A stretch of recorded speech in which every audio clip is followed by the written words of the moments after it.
I want to share teamwork's most powerful secret, that the world's most successful teams embrace struggle. They grab hold of it because they know that it's in that moment when most teams fall apart. But the great ones, they use that tension to leap forward. Apple struggled. The Bulls struggled. The Beatles struggled. FC Lyon struggled. And this is the mistake.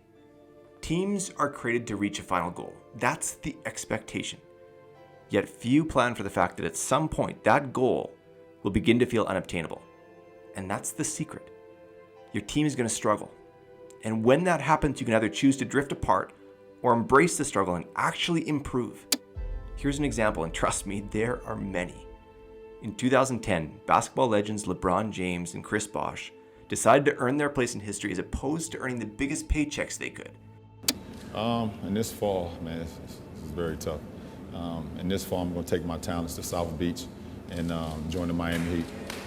They joined Dwayne Wade on the Miami Heat to form what became known as the Big Three. The sporting world reacted in many ways, but the overwhelming consensus was that the Big Three were poised to lead Miami Heat to an NBA championships win. There was little doubt that they would succeed. We're going to make the world know, not just this league, we're going to make the world know that the Heat is back. The winner of that season's NBA Finals, though, declared in Game 6 was the Dallas Mavericks, not the Miami Heat. The Big Three came together with a clear mission: win the championship, but it didn't happen. Now imagine what was happening in that locker room behind closed doors. In those moments, tension is high.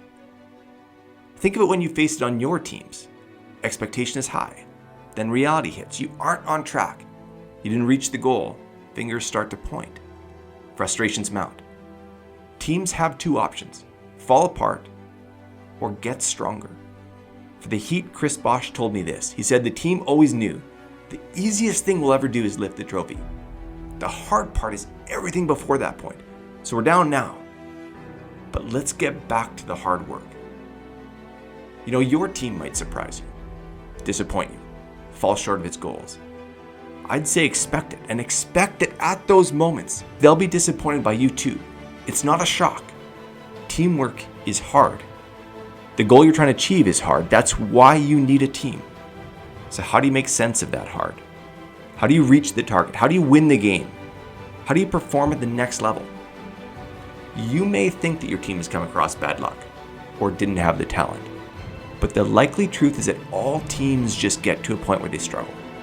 So the difference between a team that hasn't reached its goals and a team that has isn't chance. It's not luck. It's not that one got frustrated and one didn't. In fairness, that's what all teams can expect to share in common.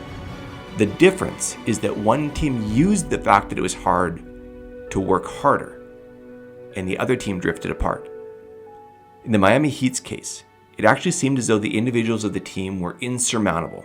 James, Wade, Bosh were all top 5 picks in the 2003 NBA draft, and they'd already been individual leaders within the league. There was a reason why the Big Three was called the Big Three. That's why I want you to imagine that locker room.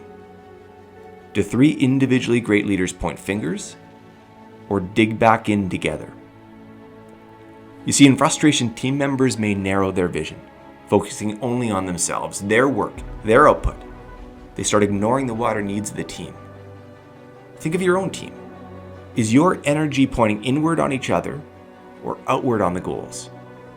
You see, the story in our head is that if only someone else were to change, if only they got it, if only they hadn't made that bad decision. Everyone thinks they've got the answer. And that's where things get stuck. What's actually needed is a team answer. So don't go inward. Get back to work. After the 2011 championships, the Big Three could have parted ways. All 3 of them could have made more money by playing on separate teams.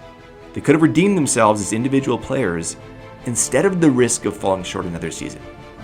Either way, they were shaping their legacy. The only thing was, what would that legacy be? After the finals, I sat in my room for 2 weeks, did absolutely nothing, talked to absolutely nobody. What are your emotions about losing the finals now? Oh man, it hurts, of course. But I'm not gonna hang my head low. You can get all the way there and lose. You don't get to the championship and lose. I don't care who you're talking to. And this is how teamwork goes. You see, the teamwork studies actually prove it. People progress as a team, working through little highs and lows, and they climb upwards. Then they stall with their performance at level 1. And that's how most teams respond. That's how they get stuck. And from there, they either break apart or they get complacent and stay stalled at level 1. But by unlocking the secret to teamwork, you see there's a third option: to rebuild your team's mindset. For the Big Three in Miami Heat, level 1 was winning 58 games in their first regular season, making it to the NBA Final, but not winning. And do they break apart, get complacent, or do they strengthen as a team? Let's get back to a place of falling in love with the game and being with the guys and enjoying this experience. We have the ability to win it. We have to accept the challenges. And what will your team do? It's at level 1, but your goals are at level 2. So what are you going to do? The Big Three decided to build a basketball team that was less focused on the outcome and more focused on the why, their love of the game, their team. They rebuilt the team mindset and were able to break through and progress to level 2. They won the next 2 championships. We see it also with Apple. 1985, board of directors pushes out Steve Jobs. They individualize, stick to level 1. And then when Jobs returns to Apple in the late 90s, they rebuild the team mindset and get to level 2. We see it with the FC Lyon women's soccer team, founded in 1970 with relative success, and then they stall at level 1. But in 2004, the team develops, new name, new approach, reach level 2. You see, your team is going to struggle. It may be there now. Don't be surprised. This isn't unexpected. You came together to accomplish something hard. You're now at the hard part, stuck at level 1. So what are you going to do now? You see, building a team mindset, everybody knows that. That's the easy part. But rebuilding a team mindset, that's the secret of teamwork.